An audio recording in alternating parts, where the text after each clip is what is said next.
Национальный центр «Россия» — это общественное пространство, в задачу которого входит укрепление национальной идентичности, формирование чувства гордости за страну и развитие профессиональных навыков детей и молодежи.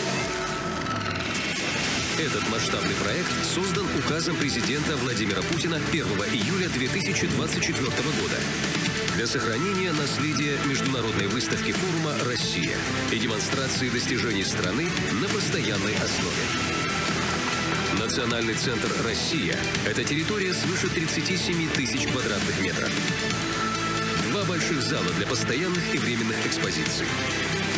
Лекторий и конгресс-зал на 600 человек. Универсальный зал на 1600 человек.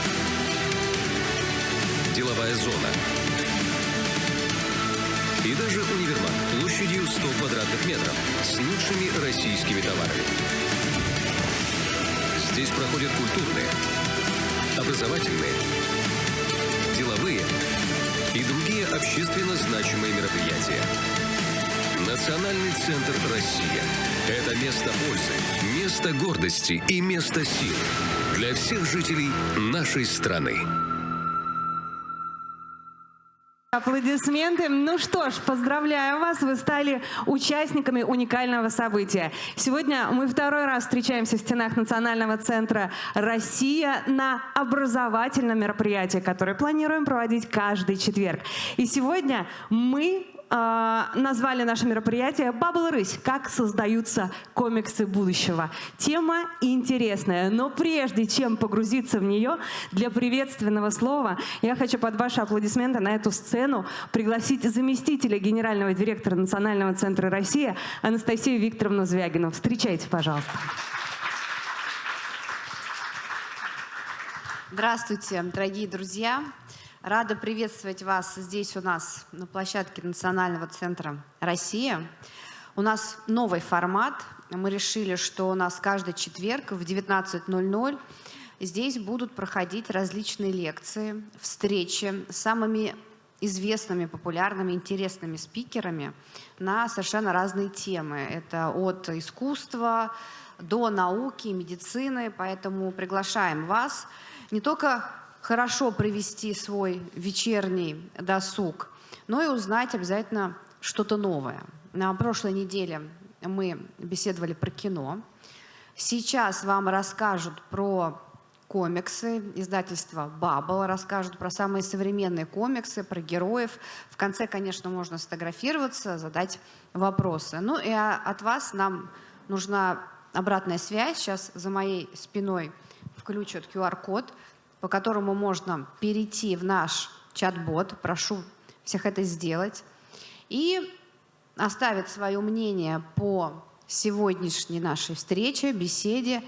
И, конечно, рассказать о том, кого бы вам хотелось видеть в ближайшем будущем на нашей площадке, о чем поговорить, на какие темы. Возможно, вы уже даже знаете спикеров. Долго говорить не буду. Вам хорошего вечера. Хорошего настроения, узнать что-то новое. Ну и, конечно, рассказывайте о нам своим друзьям, семьям, коллегам. Приходите. С нами интересно. Хорошего вечера. Спасибо большое. Анастасия Викторовна Звягина, пожалуйста, напутственным словам вашим мы сейчас как раз и придадимся. У нас впереди интересное образовательное время. Уже не буду я его тянуть. С удовольствием приглашаю на эту сцену руководителя редакции издательства Bubble, редактора комикса «Рысь» Александру Безяеву. Александра, вам аплодисменты. Проходите, пожалуйста. Ну и еще один эксперт, который появится прямо сейчас на этой сцене, это сценарист и переводчик комиксов, сценарист комикса «Рысь» Даниил Ветлужских. Даниил, вас также приглашаем. У вас, ребята, есть все. В наше внимание микрофоны, и я эту сцену покидаю, передавая слово вам. Спасибо большое. Очень приятно вас всех видеть. Всем привет еще раз. Всем привет. Давайте мы представимся еще раз. Меня зовут Саша, я руководитель редакции издательства комиксов Bubble. И со мной сегодня Даниил, автор нашей классной новой серии Bubble Рысь. Вообще Издательство Bubble, если кто не слышал, существует уже больше 10 лет. И у нас выходит 6 ежемесячных комиксов в месяц. Простите. У нас выходит 6 ежемесячных серий. Получается, раз в 5 дней, каждый месяц у нас выходят новые электронные издания. И также в год мы издаем примерно 30 книжек про наших персонажей. Всех вы их видите за моей спиной. Это огромный, просто какой-то уже огромная толпа народа у нас за эти годы сложилась. И каждые несколько лет мы стараемся немножко обновить нашу популяцию персонажей и представить какой-то состав героев, которые привлекут новую аудиторию, новых читателей, потому что и мы растем как издательство, и наша аудитория растет, и постоянно хочется выходить к новому читателю, к новому зрителю. И в прошлом году у нас началась инициатива, которую мы назвали «Bubble Будущее», и в эту инициативу входят 3 линейки комиксов. Собственно, наша любимая «Рысь», про которую мы подробно поговорим позднее, а также комикс «Читеры». Это классный комикс для всех, кто любит компьютерные игры. Есть среди вас люди, которые играют в игры? Я знаю, что есть. Да, потому что все мы там понемножку. И это интересная история, в которой представьте на секунду, что когда у вас в квартире выключился свет, просто моргнул на один момент, а потом включился, у вас появилась способность из вашей любимой видеоигры. Например, вы смогли проваливаться сквозь текстуры и проходить сквозь стены. Или у вас появилось особое подпространство, которое работает как ваш инвентарь, и вы можете сложить туда просто что угодно или спрятаться целиком, просто максимально уйти в себя. И это и произошло с главными героями серии «Читеры». Но не только какие-то классные подростки вроде нас здесь обрели эти суперсилы, но такие же силы получили разные неприятные люди, с которыми борется наша команда читеров. И также 3-я серия нашей инициативы — это серия «Мрак». Она разговаривает с еще одной классной аудиторией. Это наш первый комикс, первая серия комиксов 18+. Она разговаривает на более такие серьезные взрослые темы. Выполнена в такой эстетике рок-н-ролльной, байкерской, динамичной. И действие этой серии происходит в Екатеринбурге, в прекрасном андеграундном городе, и буквально под землей в Екатеринбурге. И она рассказывает нам о, не знаю, городских легендах и о той хтоне, которая ожидает нас в наших самых темных кошмарах. Но от нее мы переходим к самой светлой, на мой взгляд, серии всей инициативы. Это серия «Рысь». Серия про девчонку-школьницу, которая абсолютно случайно получила доступ к силе и мудрости великого древнего божества, и о том, как это изменило ее жизнь. Даня, как вообще тебе пришла в голову идея совместить такие вещи, как, не знаю, подростков, древних богов и внезапно токусацию, потому что, мне кажется, просто одного взгляда на нее достаточно, чтобы подумать о могучих рейнджерах и о чем-то таком. Ну да, естественно.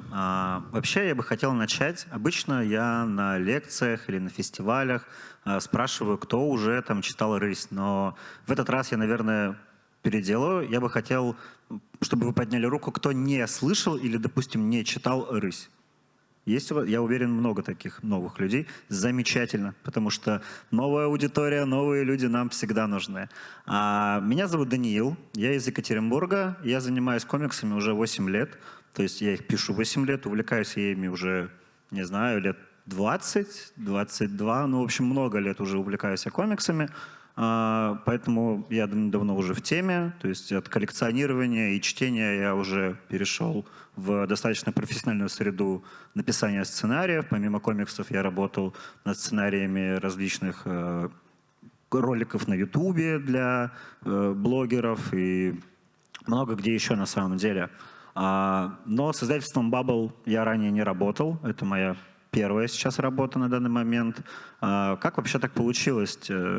У меня была когда-то идея комикса про персонажа Чумного доктора. Я в 2019 году написал главному редактору издательства Роме Каткову, но тогда выяснилось, что серия уже в разработке, и она сильно отличается от моих каких-то наработок, поэтому я ушел работать над другими проектами. Прошло некоторое время.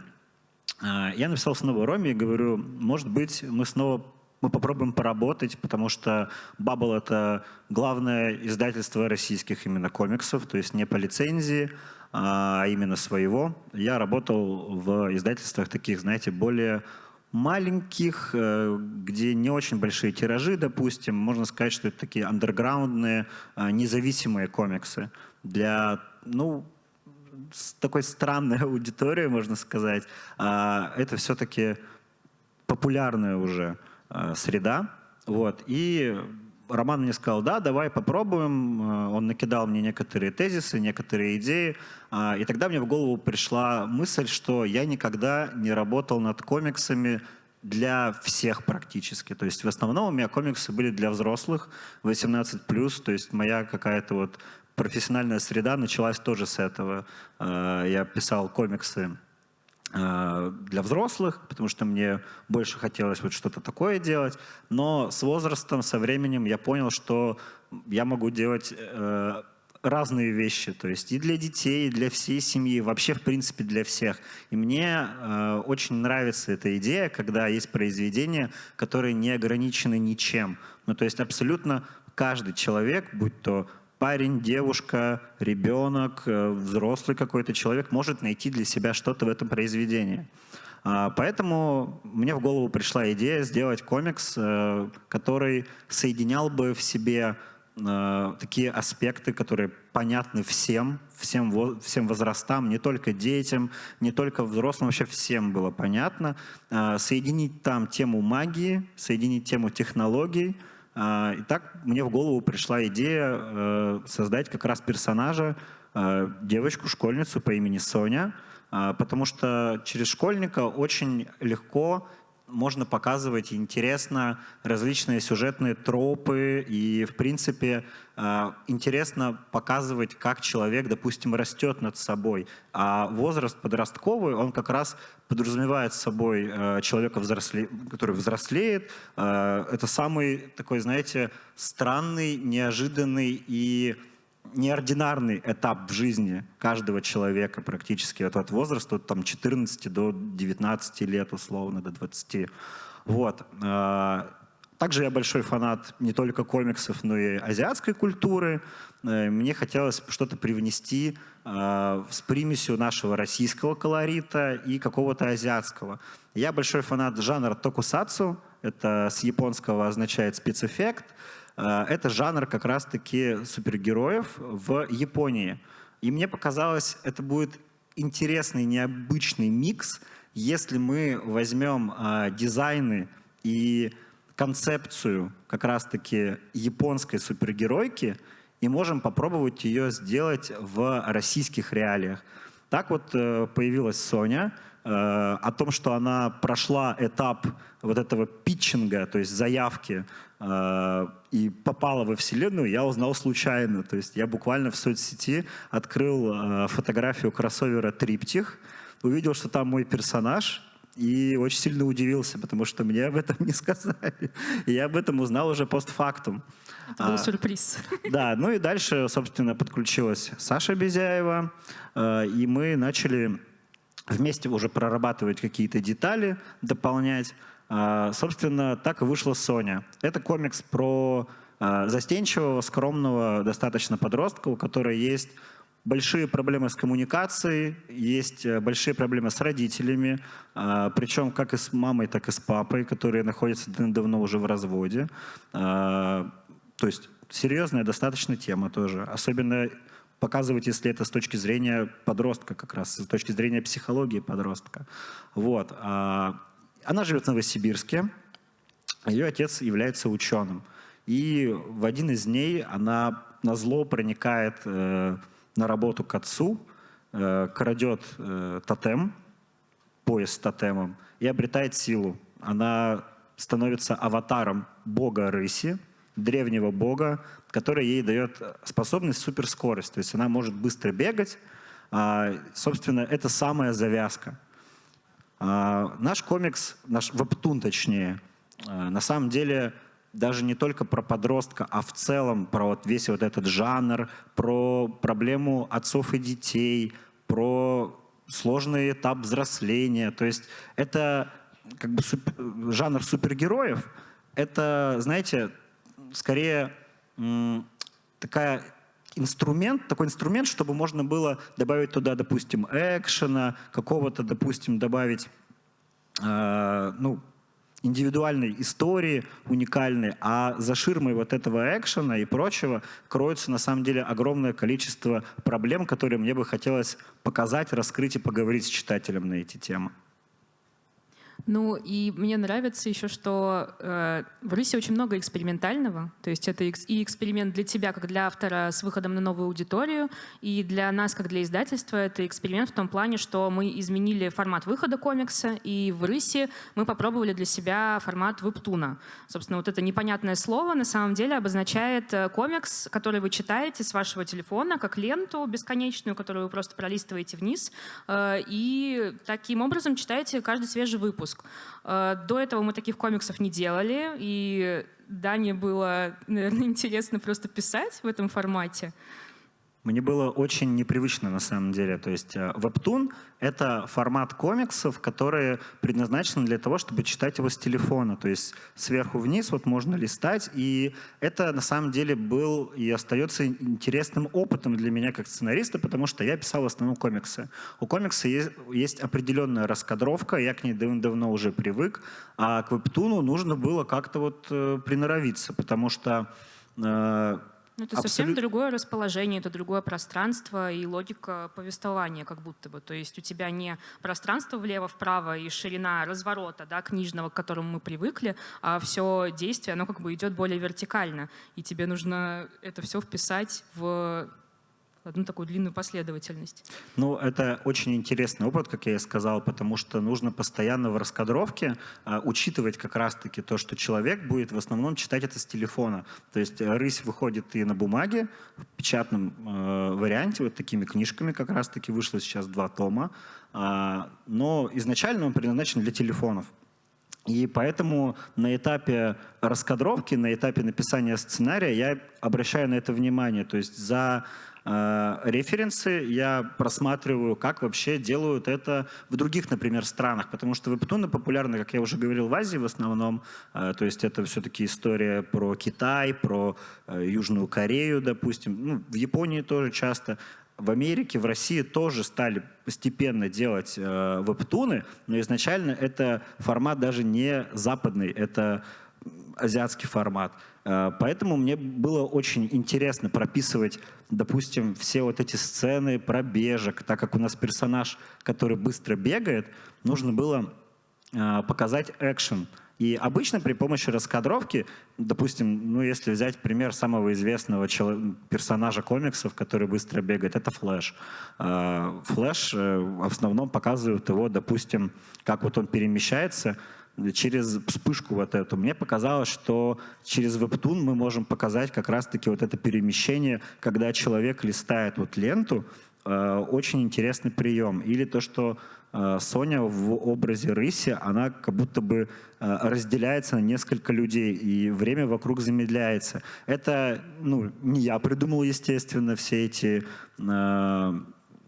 вещи уже придуманы давно за мной, но я стараюсь реализовывать в сценарии это как можно наиболее креативно и интересно, чтобы еще художница Айша Исса у нас могла очень грамотно это все вписать как раз-таки в ленту.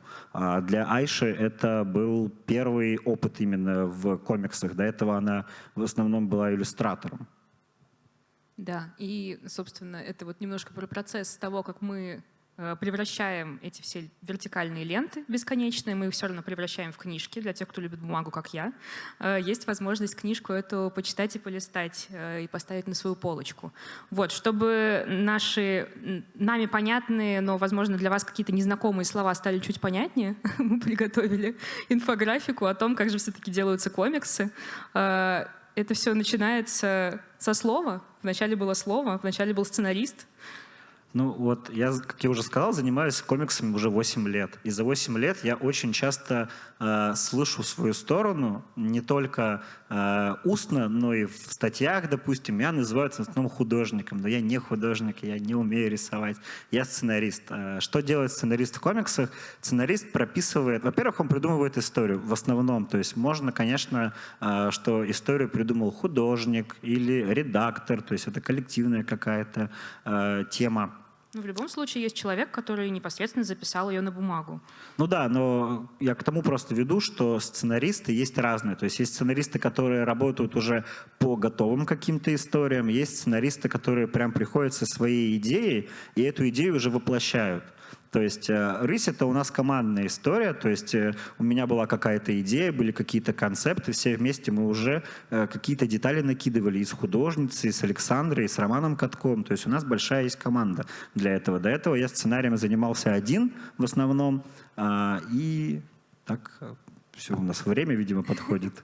Я так понимаю, нет?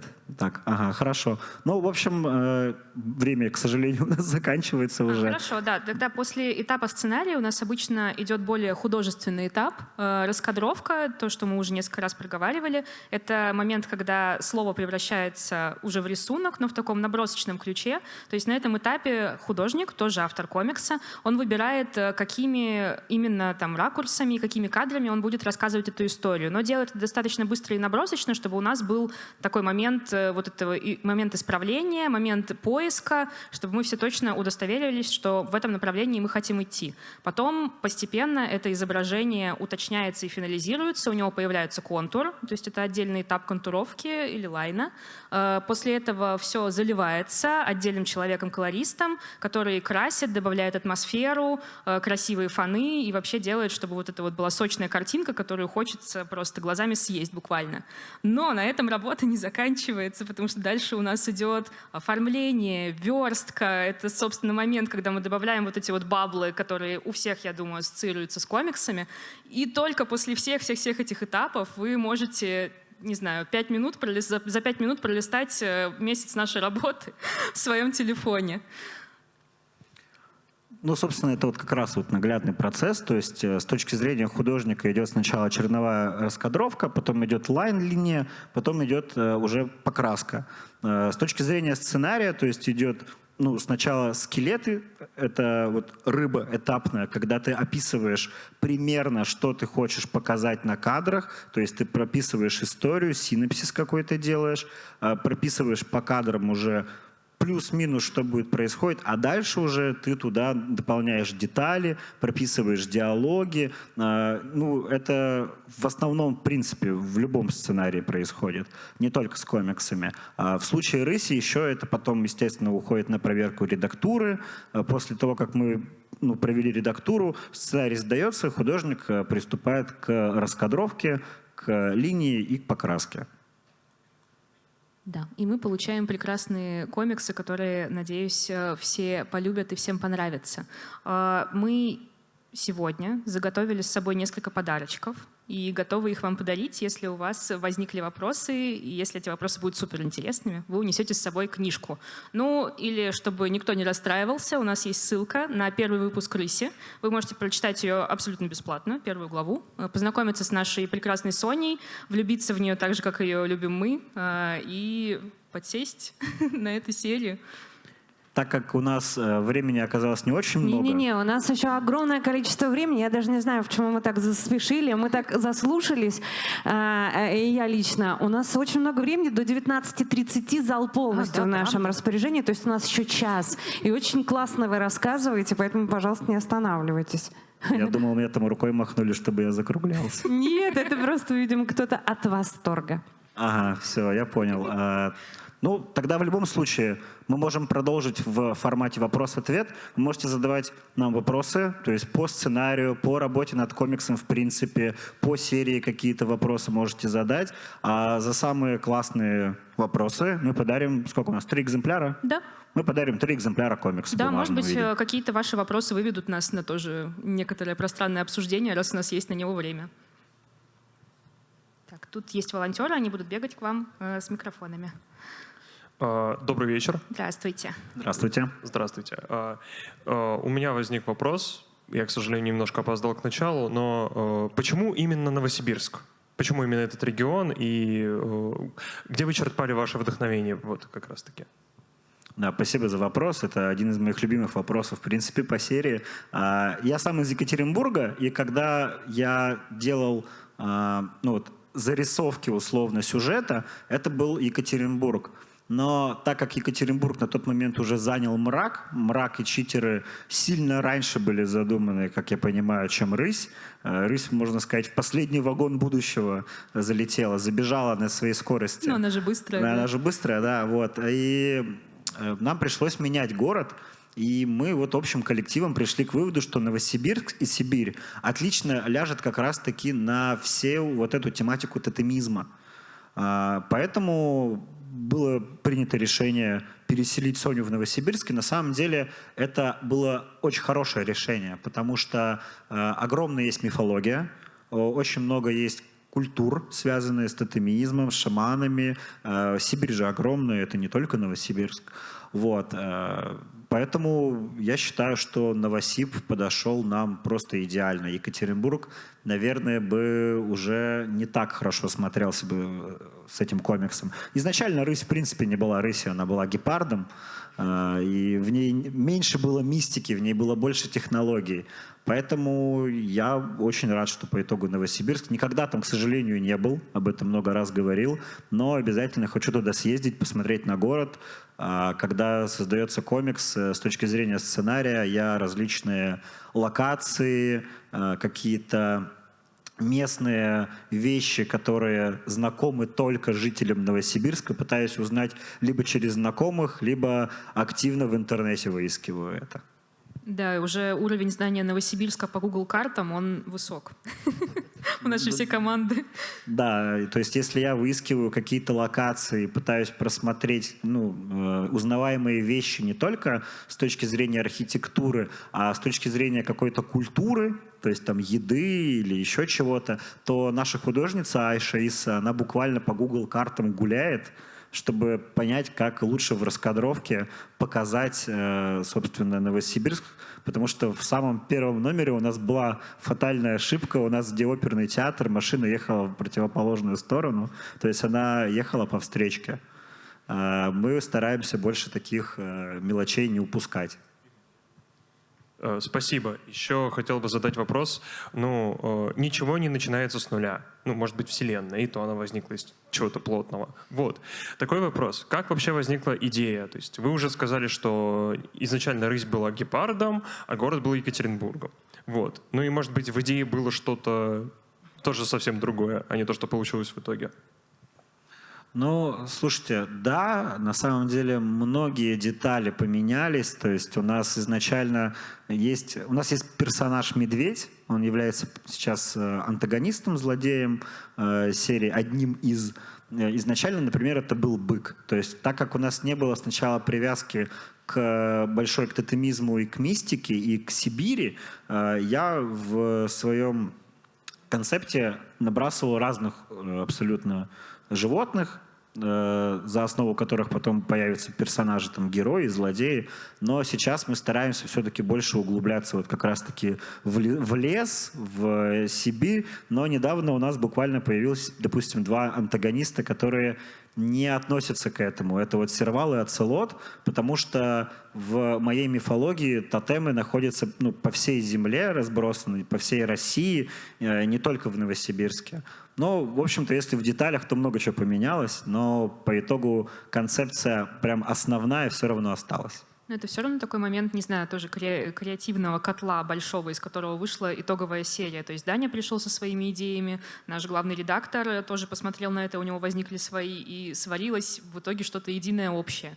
И с теми же духами животных мы ведь погружаемся в эту тему, потому что даже просто в пределах России очень много разных эпосов и фольклоров, и везде есть свои духи животных.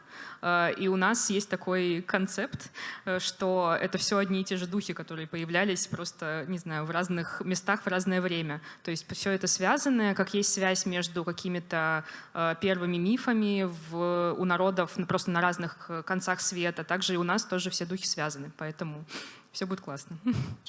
То есть мы берем за основу уже известную мифологию, допустим, известных богов каких-то, но так как это все-таки выдуманная история, мы не хотим, чтобы это было максимально приближено к реальности. Все-таки комиксы, я считаю, должны оставаться комиксами, выдумкой, фантастикой, и основываться можно всегда на что-то реальное, но кто нам мешает включить фантазию, как раз-таки придумать все, вывернуть наоборот.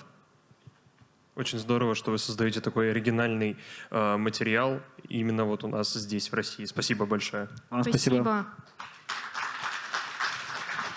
Да, спасибо огромное. Саш, Данила, скажите, а можно попросить еще раз вернуть вот тот волшебный QR-код, который не все успели скачать, и, наверное, и не все поняли, что это такое?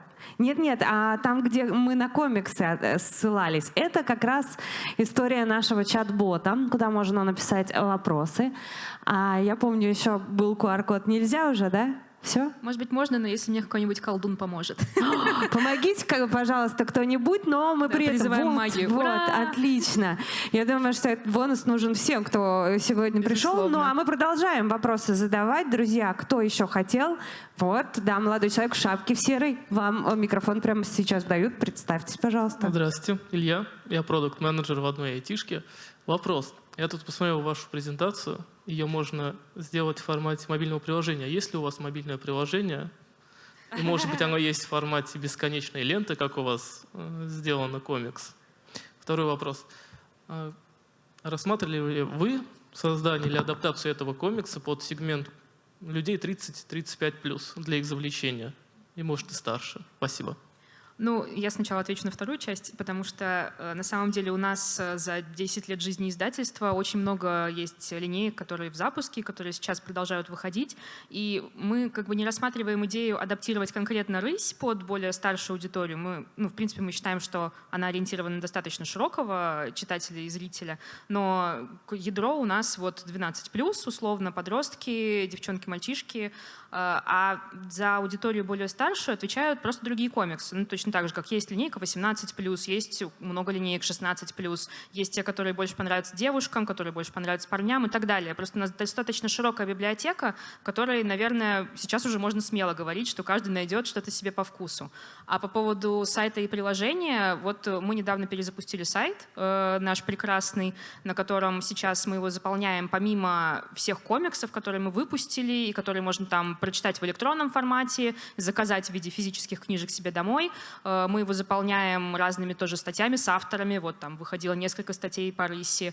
Там выходят наши хронологии комиксов, какие-то, не знаю, интервью с авторами, которые находятся за пределами России и так далее. В общем, мы сейчас развиваем наш сайт, и я надеюсь, что в скором времени мы также перезапустим наше приложение, которое сейчас такое немножко на паузе, скажем так.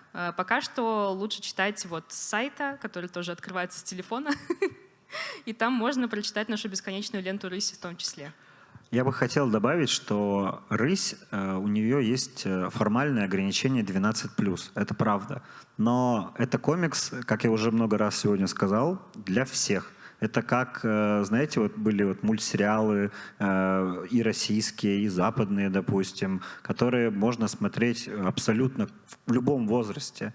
И я считаю, что «Рысь» — это тот самый комикс, который тоже можно читать и ребенку 6 лет, и ребенку 10 лет, и человеку 30 лет, и 40 лет. Я думаю, каждый что-то для себя может там найти. Поэтому я считаю, что этот комикс, наш вебтун «Рысь», имеет чисто формальное ограничение по возрасту. Так, спасибо. Ответили вам на вопрос? Тут у нас молодой человек очень ждет, чтобы задать свой вопрос. Давайте передам вам микрофон. А почему такой образ Рыси был создан? Именно такой? Ну, я, как и говорил, изначально это был гепард, и логика была в том, что гепард быстрый. Но когда мы уже проработали, что будет Новосибирск, мы поняли, странно, что тотем гепарда находится в Новосибирске, что-то здесь не вяжется. И поэтому у нас было много вариантов. У нас был вариант вообще назвать ее Ирбис Ира, но я сразу сказал, нет, это будет Соня, давайте подумаем еще. И нам всем больше всего понравилась, конечно, «Рысь». А там уже мне пришлось выкручиваться, выдумывать мифологию, почему именно «Рысь», почему она быстро бегает. И я считаю, что мы вполне с этим справляемся. Мне очень нравится образ, мне очень нравится ее костюм. Сразу понятно, что это персонаж положительный, что это персонаж-герой. И, в общем, меня абсолютно устраивает, что вместо гепарды у нас теперь «Рысь».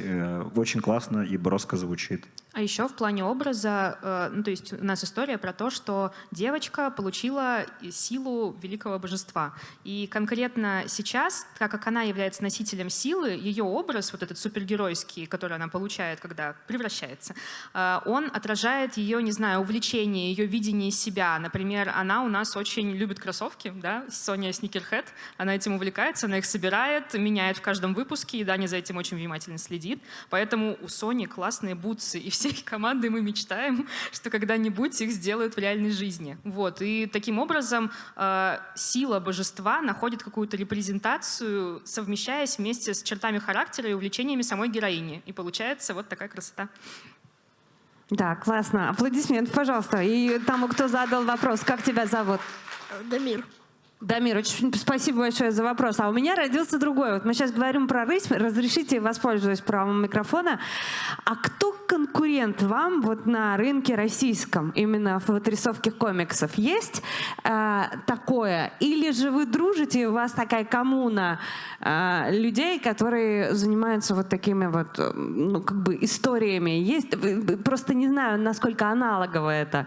То есть насколько этот рынок большой. Вообще, мне в целом кажется, что у нас более дружественное сообщество комиксное, потому что оно не такое большое, наверное, как мировое в целом. Ну, это касается и российской индустрии комиксов, и российской анимационной индустрии. Относительно мировой они обе достаточно молодые. Поэтому все люди, которые этим занимаются, они не то что стараются, не знаю, потолкаться плечами, а больше делятся опытом, помогают друг другу как бы вместе пройти вперед, потому что мы как будто делаем одно общее дело. Мы круче сделать, да? Да, сделать круче, популяризировать то, что нам нравится, донести это до всех читателей и вместе, ну, не знаю, увлечь всех тем, чем увлекаемся мы. Ну, спасибо, да, это очень здорово. Есть еще вопросы? Давай, вот вам микрофон, пожалуйста, дайте. Хорошо, да, вот здесь мы Могу сказать, да? к вам дойдем. Приветствую всех. Здравствуйте. Вопрос больше по комиксам. Он у вас основан на американском стиле как бы сложения истории, либо же больше на восток, на вебтун? Именно Корея, Япония, Китай. Смотрите, комиксы вообще в России — это, конечно, новая история. То есть у нас были когда-то, допустим, карикатуристы, то есть были журнал «Крокодил», были кукрыниксы, много чего можно назвать. То есть, но прям отчет современного комикса в России можно вести, ну, наверное, разве что с 90-х, когда вот совсем пионеры вроде студии «Ком», как раз-таки московская студия комиксов, то есть там создание фестиваля «Комиссия», с издательства «Комикс», который впервые взяли вот в лицензии уже основные какие-то зарубежные популярные вещи вроде «Человека-паука». Это буквально самое начало 2000-х. Поэтому у нас индустрия молодая очень, потому что комиксы, ну, в Америке это еще в 20-х годах появилось условно, в 30-х. Но конкретно «Рысь», я бы сказал, что это смесь все-таки нашего российского колорита, российского нашего направления. Что-то есть и от западного жанра супергероев, но по большей части, конечно, здесь идет ориентир на азиатскую культуру. То есть, опять же, как я и говорил, на вебтуны, на мангу, на японские какие-то тоже мотивы. Я бы не хотел, чтобы «Рысь» — это была комиксом, который, знаете, вот делают комиксы, вот я хочу прям вот как в Японии, допустим. Это я даже не про мангу говорю в целом, а в принципе про тенденцию, когда делают прям совсем под копирку. Мне бы хотелось, конечно, что-то бы свое туда вносить. Но ориентируемся мы все равно и на Запад, и на Азию, потому что, как я уже сказал, индустрия у нас молодая, и нужно все-таки с кого-то брать пример, а к чему-то, может, самобытному, прям полноценно своему, мы рано или поздно все-таки придем. Да, спасибо. Ответили вам? Отлично, у нас есть еще вопрос. Держите микрофон. Да. Вы неожиданно сзади оказались. Здравствуйте, меня зовут Иван. Вот тут мой сосед Илья сказал что-то про аудиторию 35+. Я как раз к этой аудитории отношусь. Вот. И, если честно, я, наверное, уже вышел из возраста комиксов, но я живу не в прошлом веке, я прекрасно понимаю, что это такое. И я знаю, что у DC и у Marvel есть так называемые флагманские какие-то персонажи, там Человек-паук, Бэтмен. Вот скажите, мне вы, пожалуйста, Александра, как издатель, ну и вы тоже подключитесь, будут ли в вашем издательстве и в дальнейших ваших продуктах такие же персонажи, которые будут также узнаваемы людьми, там, ну вот в моем возрасте и старше. То есть делаете ли вы на каких-то таких персонажей ставку? Ну и после того, перед тем, как вы ответите, я вам хочу сказать спасибо большое, что вы все-таки делаете это дело, это очень похвально. У меня все. Спасибо. Ну, мне кажется, здесь самое время начать говорить про то, что помимо комиксов мы делаем еще и кино. Вот. И сейчас выпущено 2 полнометражных фильма по нашему титульному герою майору Грому. И, собственно, методом производства кино мы и популяризируем, не знаю, для широких масс наш продукт. И сейчас в конце прошлого года мы опубликовали большой план нашей киновселенной, то есть для все уже знакомы с киновселенной Marvel, с киновселенной DC, которую постоянно перезапускают. Будет также киновселенная Bubble, в которой помимо майора Грома скоро появится много новых персонажей и в форматах и полных метров, и сериалов, может быть, даже анимации. В общем, это все будет развиваться, это такой большой план на развитие на много лет вперед, и, конечно, вот мы к этому идем и стремимся. Так что мы живем в ощущении, что майора Грома уже знают большее количество людей, чем знали, не знаю, 10 лет назад. И с каждым годом мы будем только наращивать и наращивать обороты в этом плане. Мы вам этого желаем от души. А я бы хотел тоже добавить. Вот смотрите, мы сейчас живем в 2025 году. И, естественно, для нас Бэтмен, Человек-паук, Супермен, можно перечислять до бесконечности, они для нас все знакомы. Они знакомы для нас, потому что они существуют уже очень много лет. Поэтому я искренне верю и надеюсь, что с киновселенной Bubble, с комиксами, которые мы сейчас делаем, пройдут года, то есть пройдет там 30 лет, 40, 50. Я очень хочу надеяться, что, допустим, такой персонаж, как Рысь, она будет известна уже следующему поколению, и она станет для них вот как Человек-паук. Спасибо. Есть еще вопросы, друзья? Поднимайте руки. Кто готов? Угу. Вот там вот девушка. Здравствуйте.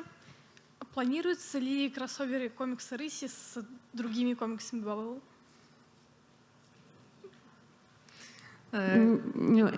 Это пауза просто потому, что мы думаем, как ответить. Я думаю, рано или поздно когда-нибудь это выйдет. Потому что это очевидно. Это же одна вселенная, и рано или поздно у нас будет когда-нибудь кроссовер. А с кем, как и когда, пожалуйста, следите за новостями. Да, и мы очень надеемся вас удивить в этом плане. У вас классная толстовка. Не стесняйтесь, задавайте еще вопросы. Да, давайте. Кто еще готов? Пожалуйста. Всем добрый вечер, меня зовут Евгений. Я хотел бы задать вопрос следующего характера. Вот есть ли у вашего главного персонажа скрытые черты характера, которые пока еще в комиксах не показаны? Спасибо. Да, знаете, когда я создавал Соню, передо мной встал огромный вопрос, как вообще мне прописывать персонажа подростка, еще и девушку, потому что подростком я был, но это было 10 лет назад, условно 11. То есть прошло уже время.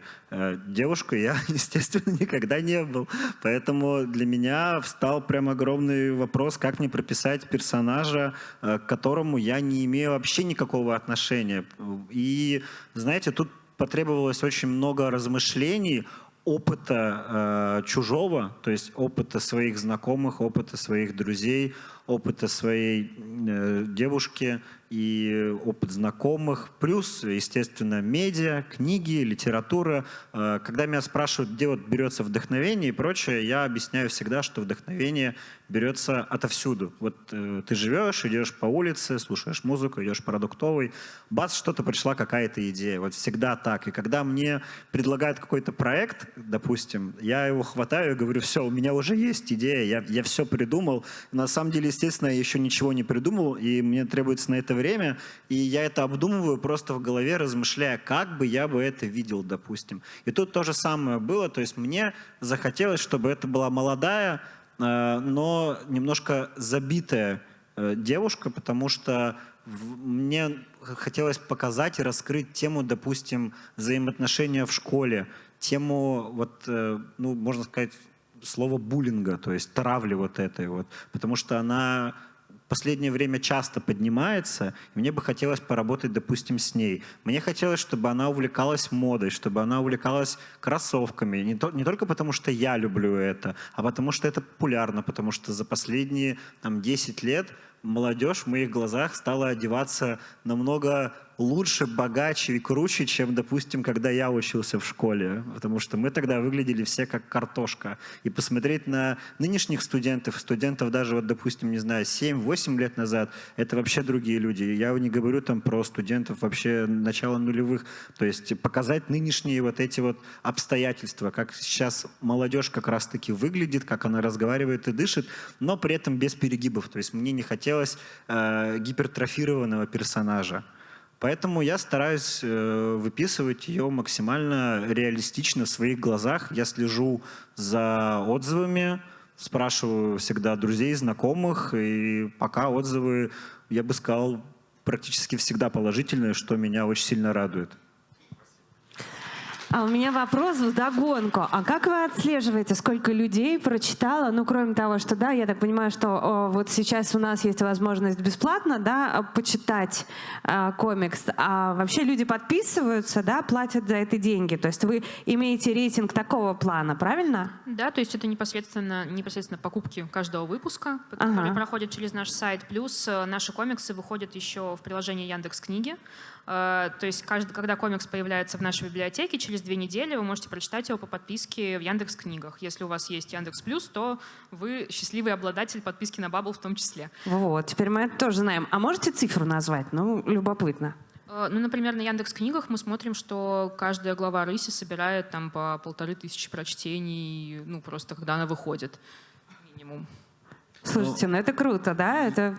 Если смотреть в цифрах, то там получается первая глава, по-моему, 28 тысяч просмотров. Но с каждой главой, конечно, чуть меньше. Но так как главы выходят у нас 2 раза в месяц, в отличие от других серий, потому что у нас они выходят не номерами, а по главам, я думаю, нам еще просто понадобится время, чтобы это раскачалось, потому что площадка относительно новая, но в целом показатели у «Рыси», как я понял, очень хорошие. Ну да, у «Рыси» хорошие показатели, плюс мы еще смотрим на продажи книжек, потому что в книжках мы все равно тоже выходим, и у нас, например, у 2-го тома «Рыси» вышло очень много дополнительных обложек, за которыми пришли разные магазины комиксов, потому что комикс хороший, они верили в то, что он у них продастся, и, в общем, у нас есть очень много классных, ярких томиков «Рыси», 2-й из-за этого на полках в разных магазинах в разных концах нашей страны.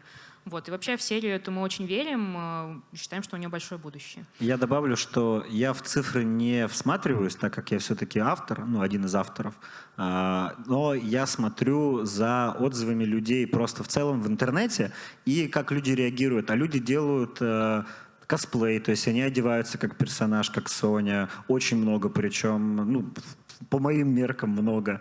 В различных соцсетях публикуют фанарты, видео с ними.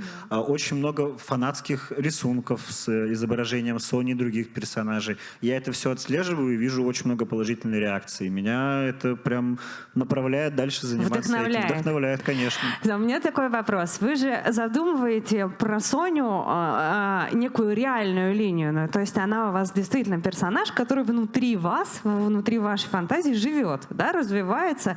И также как вы моделируете какие-то ситуации, которые будут в следующем эпизоде, в следующем? Вот любопытно просто, откуда это приходит, и там, не знаю, может быть, во сне что-то приснилось. Вот какие-то такие авторские штуки у вас есть? Вообще у тебя была хорошая аналогия про конструктор. Мне кажется. Да, вы знаете, во сне мне ничего не приходит. Обычно я сюжет, когда придумываю, я заготавливаю какую-то часть наперед, потом догоняю, еще что-то придумываю. Я вот сегодня уже для пресс-релиза рассказывал, для меня сценарий — это как конструктор. Вот знаете, вот вы покупаете, когда конструктор, с ним есть инструкция. Вот вы можете собрать по инструкции, вы знаете, что вы соберете по итогу. А для меня сценарий — это вот тебе дают конструктор и говорят: на, собирай. И ты его собираешь, и ты не знаешь, к чему ты придешь по итогу, что ты сделаешь. То есть ты сделаешь машину, ты сделаешь город, ты сделаешь там башню, допустим, неважно. Всегда так было. То есть когда я был совсем ребенком, у меня не было там полноценного компа и телека, я играл в основном руками, то есть в игры, в конструктор какой-то. Я моделировал как раз вот эти вот ситуации, то есть я придумывал диалоги между своими игрушками и прочим.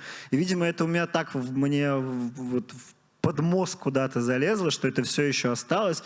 И я просто сажусь и моделирую, как бы человек повел себя в этой ситуации, как можно показать классно сцену здесь, что может человек сказать в этой ситуации, как бы отреагировал там, я, допустим, или нет. Поэтому это очень интересно, творчество — это круто, всем советую творчество. Хорошо, спасибо большое. Друзья, есть у вас еще вопросы? Да, вижу, есть. Дайте, пожалуйста, микрофон. Ага.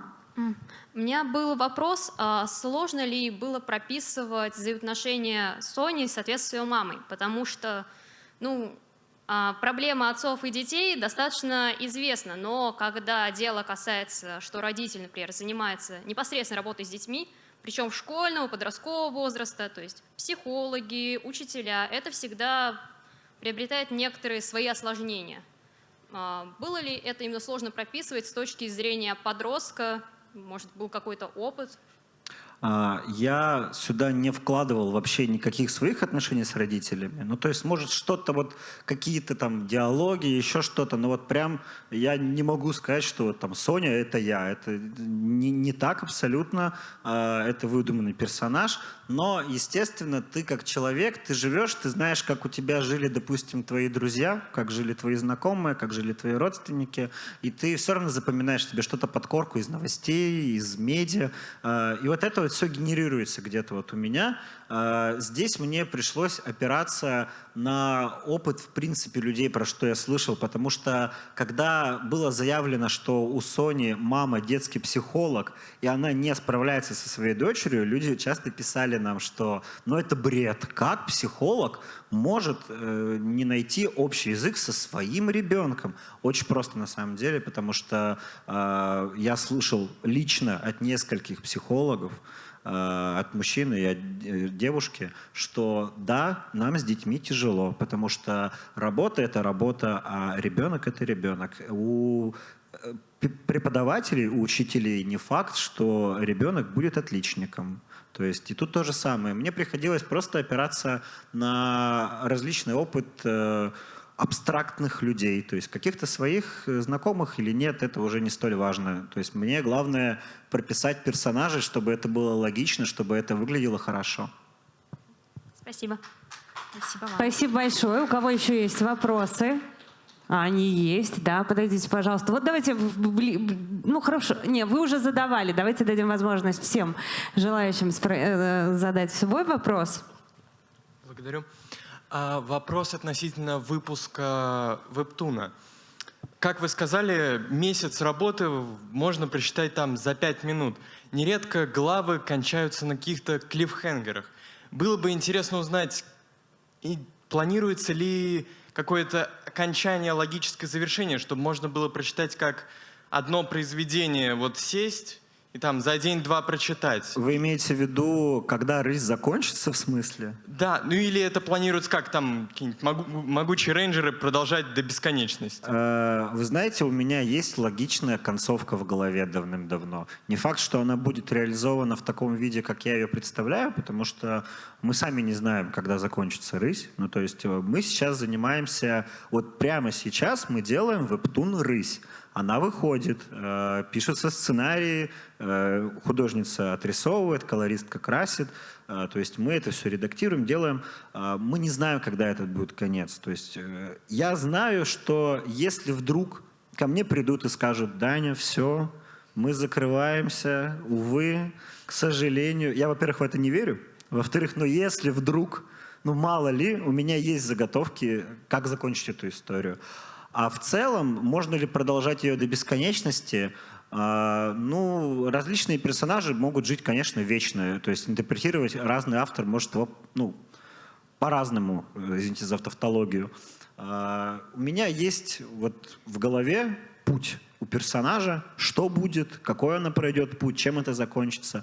А что будет дальше, это мне еще сейчас неизвестно. Может быть, я ее еще потом буду писать. Может, про нее будут писать историю другие персонажи. Мне главное, чтобы этот герой, чтобы Соня развивалась дальше. И чтобы я дошел до своего логичного завершения. Ну и все равно это не, как сказать, это не такой процесс, это не поток сознания. Даже вот работая сейчас, понятно, что мы как бы не идем к какой-то концовке серии, но сейчас у нас есть план на один большой сюжет, который мы постепенно ведем. То есть у нас вот вышло 2 книги, и 3-ю сейчас мы наполняем контентом, и несколько будущих книг, они сложатся в один какой-то большой сюжет, связанный с одним очень важным персонажем, который окажется важен не только для Рыси, а там для всей вселенной Баббл, например. Вот. И такими большими шагами мы будем двигать ее вперед. Спасибо большое. Вселенная Баббл так здорово звучит. Ну что, есть еще вопросы, да? Угу. Всем добрый вечер. Спасибо большое за лекцию, очень интересно и вдохновляюще. Вопрос следующий. Что бы вы посоветовали начинающему автору комиксов, как продвинуть, рассказать о своей истории, идее, как оказаться, не знаю, в Баббл или в другом большом агентстве, чтобы твою историю выпустили? Спасибо. Мне кажется, нужно просто делать. Ну, то есть нам часто задают такие вопросы. Я считаю, что если вы хотите рисовать комиксы, рисуйте. Если вы хотите писать комиксы, пишите. Можно пробовать писать в издательства. Периодически различные издательства новые таланты ищут. То есть я не думаю, что кто-то обидится, если вы в Баббл пришлете как-то свою заявку. Вообще не обидится. Плюс недавно был запущен же новый проект Create. Да. Вот. Вы там можете себя попробовать, как минимум. Да, главное делать и, не знаю, выкладывать свою работу. Вот тоже мы об этом говорили до лекции, что сценарист в таком уникальном положении находится, что ты немножко, не знаю, в ситуации провидца. Ты как будто бы увидел далекое будущее, придумал историю, которая будет комиксом, и когда-то вот она сложится. Кто-то ее нарисует, кто-то ее прочитает.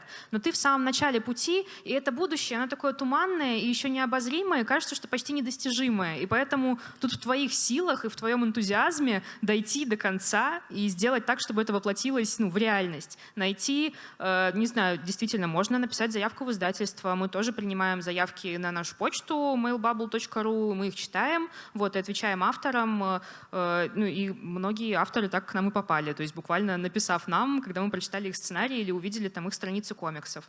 Или есть тоже варианты просто найти единомышленников, которые вместе с вами создадут эту историю и доведут ее до какого-то более законченного состояния. Например, помогут ее отрисовать, и вы уже выложите ее в соцсетях, и просто люди ее увидят, и потом она каким-то сарафанным радио дойдет тоже, может быть, для независимого издательства, которое ее издаст и так далее. У истории масса сейчас вариантов выхода, потому что издательств много, форматов изданий много. Мы такие более мейнстримные, наверное, можно сказать, комиксы в том плане, что рассчитаны на широкую аудиторию, но и для авторских комиксов сейчас просто какое-то раздолье. Есть альманахи, есть издательства, которые выпускают книги целиком, то есть есть много вариантов, как ваша история может выйти, поэтому просто дерзайте, верьте в то, что она достойна того, чтобы дойти до читателя. Без вашей веры это абсолютно невозможно. А еще комиксы можно напечатать самому. Очень много самоиздата. Поэтому, мне кажется, сейчас время, когда человек творчества может вот прям, я не знаю, сейчас самое то, потому что можно попробовать делать вещи, вручное что-то, можно писать, можно рисовать. Мне кажется, когда я рос, не было такого огромного разнообразия, как сейчас, и столько возможностей. Поэтому я считаю, что все двери сейчас открыты. Круто. Аплодисменты, пожалуйста. Если есть у кого-то вопросы, давайте. Мы еще готовы ответить на парочку. Есть вопрос? Я пока спрошу тогда, ребят, смотрите, вот мы действительно сейчас уже подбрались к руководству тем творческим людям, которые сегодня попали на лекцию и сейчас имеют уже цель как-то свой продукт какой-то выпустить. Вот мы поняли, да, что можно просто делать. Расскажите технологию, как делаете комиксы вы. Буквально буквально алгоритм, что происходит в вашей редакции, как появляется комикс. Да, ну для этого была картинка. Собственно, сценарист, ну если прямо совсем технично-технично, сценаристы у нас создают сценарии в формате условно вордового документа. Ну, то есть это может быть либо буквально файл Word, либо Google документ, где мы онлайн пишем комментарии. В общем, неважно, это в любом случае какой-то текст, да, в котором расписано, что происходит на каждой странице. В ситуации с рысью, например, Даня прописывает прямо каждый кадр, потому что мы идем лентой, там нет такого, как такового особо понятия страницы, да, то есть это длится бесконечно, поэтому прописаны действия в каждом кадре. После этого, когда мы утверждаем сценарий, редакция, мы его читаем, обсуждаем со сценаристом, утверждаем и запускаем его в работу с художником. Художник уже начинает непосредственно рисовать, то есть у нас есть формат страницы, это такой файл, который просто по всем техническим требованиям совпадает с форматом книжки или с форматом, вот опять же, вебтуна. Есть определенный формат страницы, который будет в одинаково хорошем качестве смотреться и на вашем смартфоне, и там на вашем планшете. Да даже если вы его откроете с компьютера, все равно в качестве вы не потеряете. Это у нас все предусмотрено, поэтому в определенном файле художник начинает свою работу, ну, по этапам, которые мы уже обсудили. Раскадровка, линия и цвет. После того, как файл от художника готов, мы забираем условно все эти странички обратно в редакцию. Приходит верстальщик, который собирает из этого либо макет книги виртуальный, макет книги или журнала, там, в зависимости от того, что мы сейчас делаем, либо макет этой прекрасной бесконечной ленты. Не знаю, у меня сейчас, чем больше я это говорю, тем больше у меня ассоциации с каким-то клубочком путеводным, который Там нас алгоритм уводит. на самом деле большой. Ну, то есть, если говорить с точки зрения сценариста, то либо ко мне приходит с какой-то концепцией, либо я прихожу с какой-то идеей, мы ее обсуждаем, добиваем ее, потом я начинаю писать, ну, лично я для себя пишу синопсис или какую-то сценарную рыбу, потом я прописываю сценарий уже скидываю, получается, на редактуру, мы вместе созваниваемся, проверяем, смотрим, что можно поменять, я вношу правки, после того, как сценарий готов, он уходит художнику, художник или художница делают черновой набросок, раскадровку, потом она делает лайн как раз-таки, прорисовку уже полноценную, и там уже либо она, либо человек, который будет отвечать за цвет, уже красит этот комикс. А дальше он уже отправляется либо в наверстку, то есть где диалоги будут в пузырях, в баблах вставлять. Ну да, верстка — это, собственно, гаттерах. момент, когда мы собираем макет этой книги, добавляем весь этот текст поверх изображения, вот, еще раз перепроверяем сценарий, что точно все хорошо работает, ну то есть вместе с рисунком в итоговом варианте. В общем, в комиксе задействовано огромное количество человек. То есть не только сценарист, редактор, художник и колорист, допустим, человек, который отвечает за цвет, а верстальщик, дизайнер, человек, который будет отгружать эти комиксы, в конце концов, СММщик. То есть огромная вереница людей, которые ответственны за все это. А дедлайны есть? Безусловно. Ну как это все? Сколько тогда по времени? Вот, ну, сориентируйтесь теперь по срокам. Всю техничку интересно знать. Ну, например, по рисунку у нас есть такие оговоренные сроки, что художник или колорист делают одну страницу в день, условно. Ну, то есть это средний такой показатель. Если детализация повышенная, то это может больше времени занимать. Ну и вот, например, в «Рысе» у нас, например, вот будущий выпуск «Рыси» состоит из 10 лент. Каждую ленту мы считаем как за страницу. И вот художница будет условно 10 рабочих дней рисовать, лайнить эти страницы, потом художник-колорист будет 10 дней тоже это все красить, потом примерно за пару дней верстальщик соберет это все в макет, мы перепроверим, что все реплики на своих местах, не знаю, нет никаких опечаток, все очень красиво выглядит, и выгрузим ее вам. Спасибо. Это было очень интересно, правда, потому что мало кто из нас, присутствующих в зале, знает вот этот вот алгоритм. Ну что, друзья, у вас остались вопросы или мы исчерпали тему комиксов? Я поняла, что вы можете задавать два человека, которые могут узнавать про комиксы много-много, но я думаю, что уже пора, в принципе, нам выбрать автора лучшего вопроса. Мы же... Мне кажется, если никто из тех, кто не задавал, нет вопросов... Да, нету вопросов. Получается, только ребят, мы которые... можем на те два быстренько ответить и выбрать лучшие. Ну, давайте так и сделаем. Хорошо. Тогда дайте нам, пожалуйста, микрофон к девушке. Да, в классной толстовке, как вы сказали. Еще раз здравствуйте. А станет ли с развитием персонажа повествование в «Рысе» более мрачным? О, О, ну подростковый возраст, все дела, тяжелая история. Да, я считаю, что комикс, ну, как только мы стартовали, я сразу сказал, что «Рысь», ну и «Соня», она должна будет взрослеть с читателями. У меня сразу в голове была аналогия Гарри Поттера. Я не самый огромный фанат, но мне очень нравится Гарри Поттер тем, что он из книжки в книжку растет и возрастом, и меняется повествование, становится более мрачным. То есть если первая книга и фильм «Философский камень», он такой, ну, сказка, веселый, добрый, позитивный, хоть и с каким-то таким мрачным оттенком, но все равно, то там с каждой книжкой все жестче и жестче, страшнее и страшнее. Я бы не хотел прям, чтобы «Рысь» превращалась в, извините, мрак, но, естественно, комикс будет меняться постепенно. Но все равно я считаю, что, скорее всего, мы будем оставаться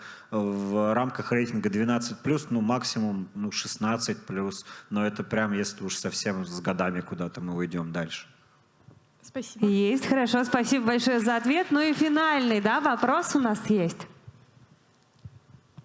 Еще раз здравствуйте. У меня возник вопрос по поводу, собственно, формата Webtoon и классического комикса.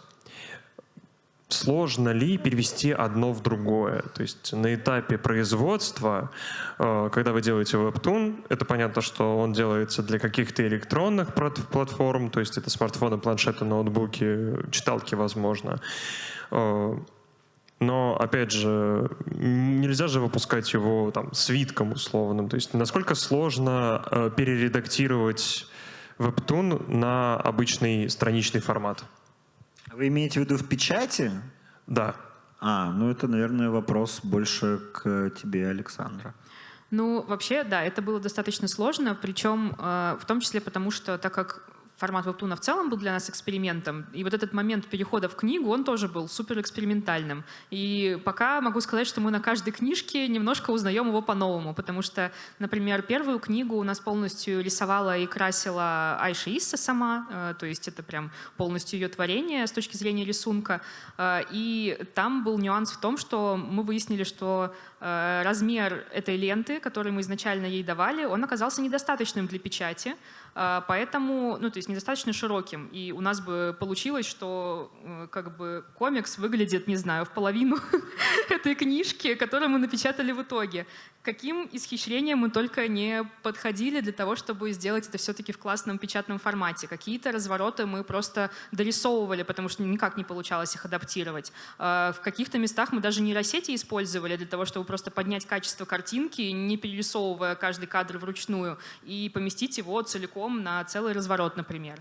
Когда мы делали вторую книгу, у нас уже был и художник, и колорист, и там был момент стыка файлов, что художник, который рисует линию, он рисует одним способом, а колорист потом раскрашивает это немножко другим. И для того, чтобы расставить кадры по развороту, например, из вот этого вот вертикального формата, расставить его в более такой, не знаю, коробочный, на 2 страницы, нам нужно было условно все слить, там все миллиард слоев, которые художники наделали, разрезать это заново на отдельные фреймы и просто перетасовать своим уникальным образом, учитывая, конечно, то, как человек в итоге будет читать эту книгу. И в какие-то моменты это прямо головоломка, потому что, ну, например, вот хороший пример в первом томе «Рыси», когда, собственно, Соня впервые встречается с этим божеством, и в вебтуне это огромный вертикальный кадр, где огромнейшая рысь возвышается над маленькой-маленькой Соней, которая где-то там, вот ты до нее листаешь 3 часа, чтобы просто увидеть, какая она малюсенькая по сравнению с этой богиней, просто лучащейся золотой силой. А на страницах, конечно, да, мы не можем сделать бесконечный, не знаю, плакат, который будет разворачиваться 1 000 000 километров, поэтому нам прям пришлось перерисовать эту штуку для того, чтобы передать вот это ощущение, но уже в формате книжки. Так что да, ответ, что мы с каждой книгой пока переучиваемся этому процессу, и каждая книга нам задает новые задачки на логику, но в этом и часть интереса процесса, мне кажется. Спасибо. И еще маленький уточняющий вопрос именно по издательству. Я ведь правильно полагаю, что Bubble издает не только комиксы и создает киновселенную, но и также издает книги в том числе? Да, у нас есть художественные романы, ну, то есть есть несколько художественных романов, которые как бы базируются на комиксе, так или иначе. То есть, например, мы выпускали роман «Майор Гром», Сергей Разумовский, Олег Волков, и все это, да, персонажи киновселенной. В общем, все эти истории, они, с одной стороны, в каком-то формате пересказывают комикс, но с другой стороны, они его углубляют, и, то есть погружают нас в вот этот мир таким образом, как комикс не может. То есть это не визуальное повествование, а более, да, более, не знаю, глубокий, описывающий мыслительный процесс. В общем, тоже интересный переход в другой формат для нас был, и мы его сейчас активно используем. У вас отлично получается. Спасибо большое. Спасибо. Спасибо. И мы вам действительно всей вот нашей такой дружной аудитории желаем процветания в том, что вы делаете. Сегодня такая удивительная лекция случилась, потому что она вдруг пошла не по пути лекции, а перешла в диалог. И очень тепло все сложилось. У нас последний этап важный. Это определение лучших вопросов, которые прозвучали сегодня из зала. Ну и автографы от вас, да? И подарки какие-то. Выбирайте, друзья. Саш, это вы сегодня. выбери первые два, я выберу последний. Хорошо. Мне понравился вопрос про образ рыси. Про образ нашей Сони. Это был ваш вопрос. Про образ. Да. Кто задавал? Молодой человек. Ну, молодой человек. Ну, конечно. Вы подходите. Даниил, правильно? Дамир, точно, Дамир. Вот поздравляем вас. Между прочим, Дамир один из первых сегодня в аудиторию зашел. Да. Так, следующий вопрос.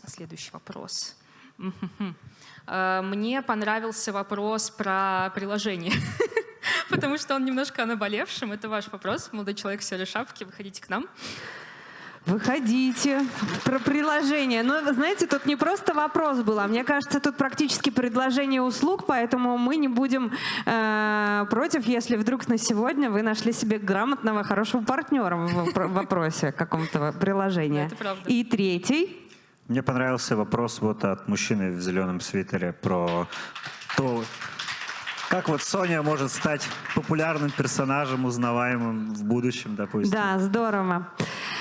Хотелось бы, потому что действительно, чтобы и наши герои потом радовали и детей наших, и внуков. Ну что? Спасибо большое. Да, ну вообще в целом хочется сказать спасибо большое. Правда, лекция пошла не по плану, но вы сделали ее потрясающей своими вопросами. Надеюсь, что мы рассказывали интересно, и вы узнали что-то новое. Вот, и в целом, что вам все это понравилось. Спасибо. Спасибо. Давайте поаплодируем нашим экспертам, спикерам. Руководитель редакции издательства «Бабл», редактор комикса «Рысь» Александра Визяева. Пожалуйста, мы уже стали близкими, поэтому, я так поняла, Александра вас Сашей, да, называют в редакции. Сценарист и переводчик комиксов, сценарист комикса «Рысь» Даниил Ветлужских. Большое спасибо вам, было очень интересно. Ждем вас снова и желаем удачи.